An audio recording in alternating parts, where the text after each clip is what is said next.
Mithila recording studio Bihar Sharif. हकौड़ी छौड़ी जिला नालंदा कमर हिलाव दन दान गे।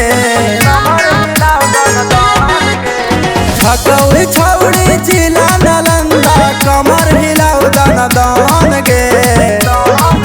खुश कद प्रधान जी के मान गे आगे लूट पेले जो प्रधान गे। खुश कद प्रधान जी के मान गे आगे लूट पेले जो प्रधान गे।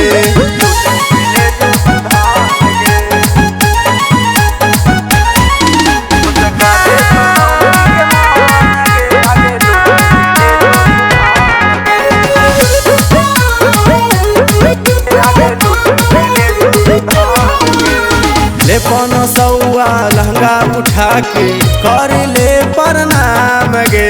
यूपी बिहार में जिला जवार में हो जमी बदनाम गे।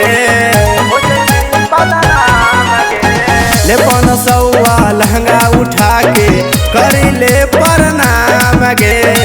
यूपी बिहार में जिला जवार में हो जमी बदनाम गे।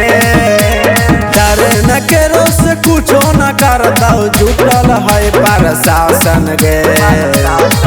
खुश कदे प्रधान जी के मान गे आगे लूटी पेले जो धान गे। खुश कदे प्रधान जी के मान गे आगे लूटी पेले जो धान गे।